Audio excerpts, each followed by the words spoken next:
said it. They've been saying that they're planning on giving the school 14 days notice. But if they have, then they need to call a special meeting, or first they need to find out how much money is going to be, how much of those houses are going to be built, and when they go on to assessments. But if they go on June 1st, then they need to call that special meeting this week and have it put on.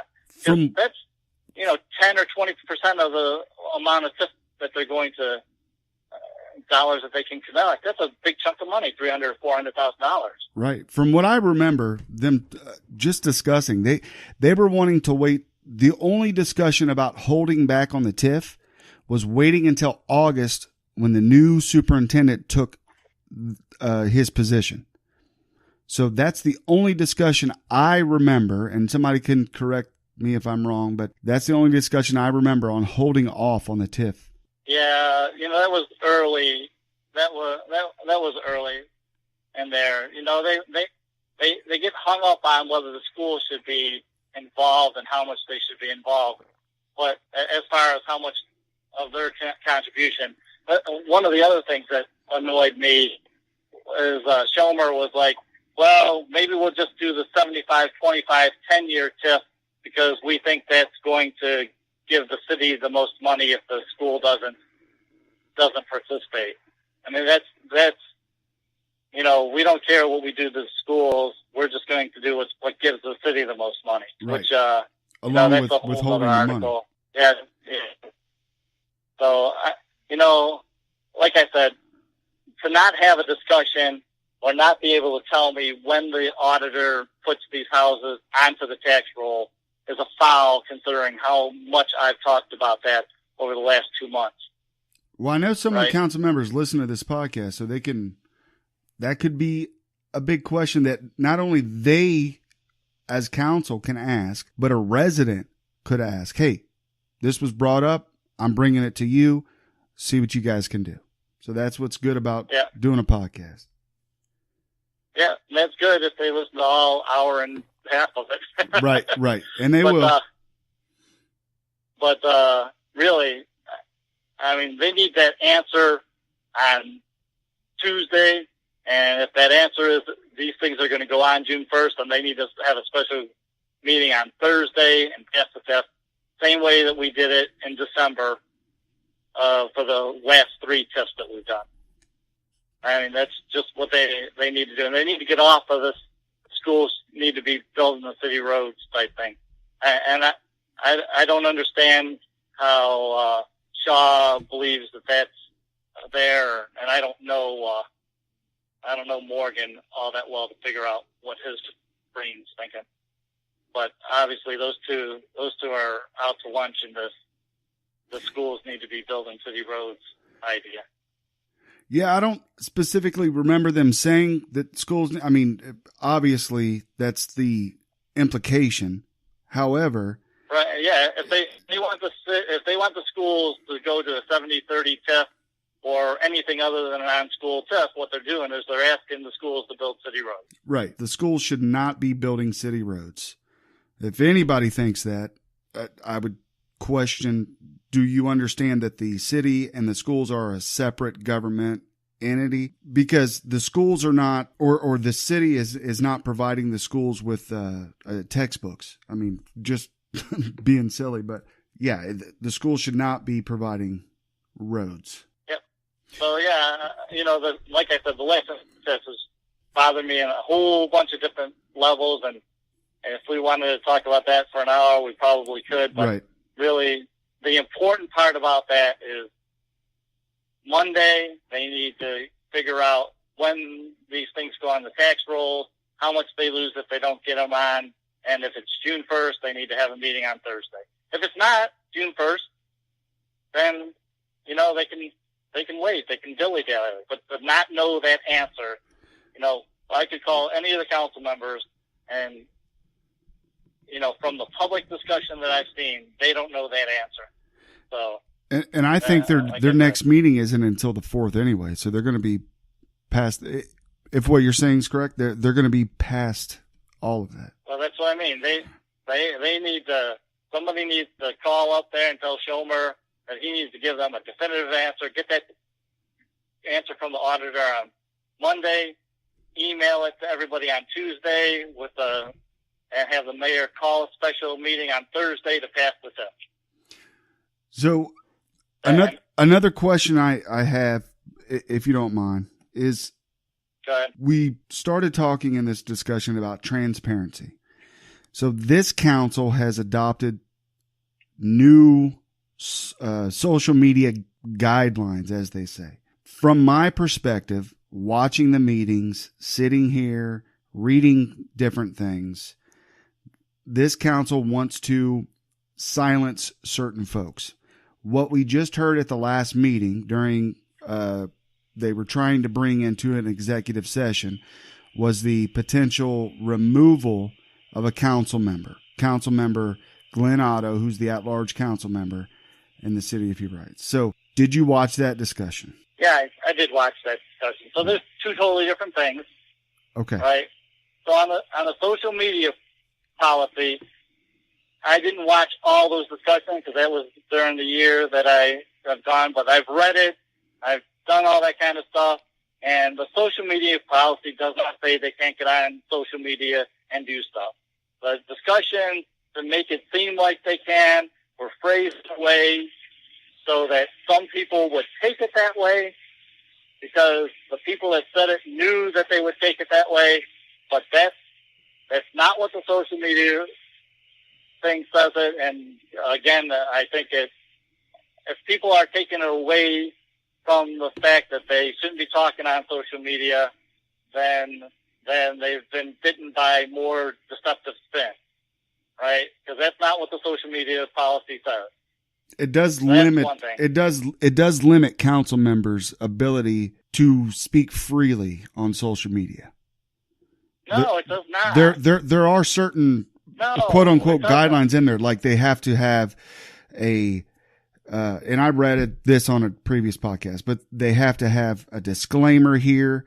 They can't discuss certain things on social media. They have to be aware of this. It's all like, so you don't think that they're trying to limit what is taken out of the city? Well, okay. So the disclaimers are not outrageous. All right. To say that you're not speaking in an official capacity as a council member that can promise somebody something makes sense, right? But I mean, Shaw's still publishing under Ward 2 council member, right? Right. I would still be publishing under mayor's blog and however I said it. There's nothing in the guidelines that say that you can't do that. And in fact, there's nothing that says you can't promise things.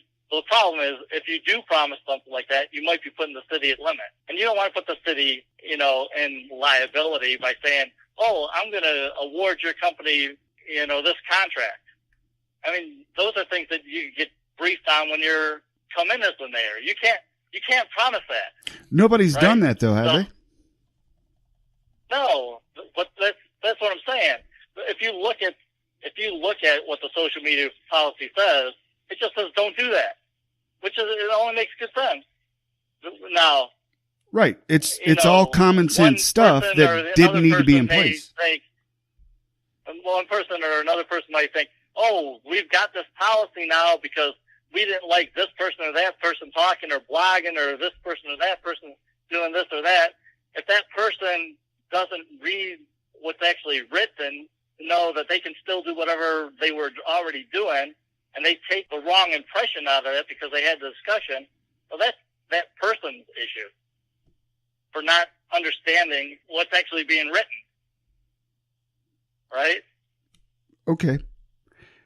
I don't know. I don't necessarily know if I agree with that. I think the way that social media policy was written, I think it was for specific council members, in my opinion. Oh, it was because of the behavior of specific council members, and those council members felt threatened and felt that they needed to change their behavior, but nothing in that policy tells them that they needed to change their behavior. And there's no consequence outside, okay, you broke the rules of council, we'll censure you. It's there are things, and we could go into a big long discussion on it, and that's all right.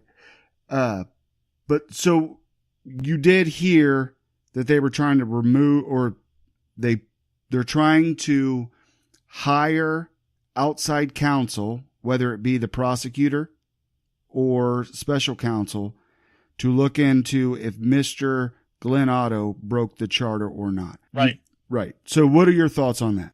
My thoughts on that, and, you know, what would be good, and I've already written this as well, is if somebody goes back there and listens to these discussions that we had all the time when I was mayor, because I know that we had 2, 3, 4 discussions on how the city manager wanted to limit or how the council wanted to engage with staff, right?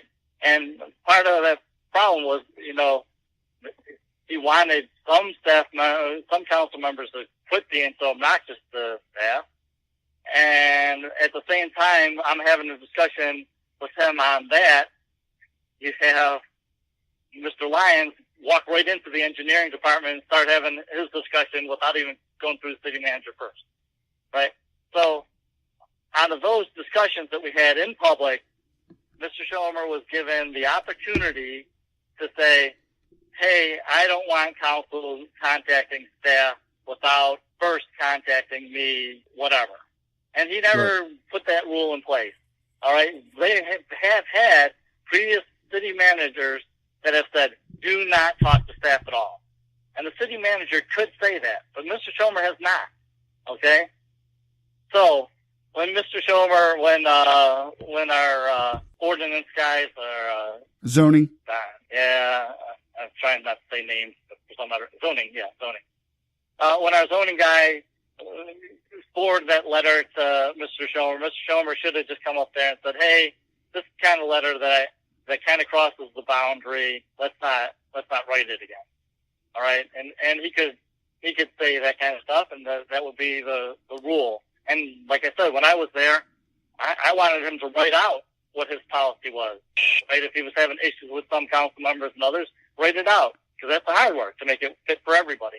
Isn't that a rule in the charter right now, or the rules of council, that if there are complaints, you have to do a formal written complaint? I think that's in the rules of council now. He could have written a complaint out to the mayor. Yeah, that's another thing. But he could have, the part of the council that says deal with somebody that's underneath the city manager. Council will not deal with.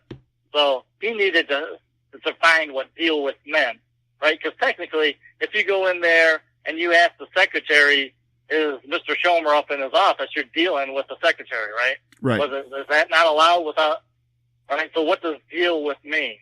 Well, we've had a whole bunch of these discussions, and I think he's given council a large latitude to talk to staff, which council needs to a lot of times, right? If you're doing the Marigold Festival and you're running a booth over there, you can deal with the person running the Marigold Festival, or you know, all those things are useful or needed. Sure. Right? But, I mean, I thought Glenn's letter was, I didn't like Glenn's letter. I would have thought it was over the line too. But given the previous guidance that Mr. Schomer has given us, he should not have allowed the conversation to go to the place where, hey, we need to hire a special counsel for this. Right? Because he's pretty much given counsel free reign to do that kind of letter.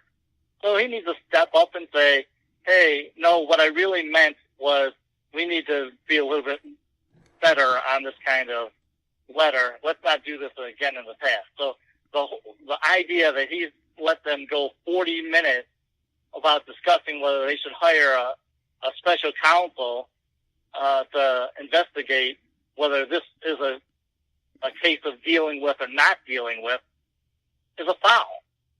Right? It's a foul. Right. He should have just said, hey, I don't want to see this again like that. Let's try to courtesy copy me on all things, but definitely this right here is really the function of the city manager. This kind of, and that's the way I read that letter.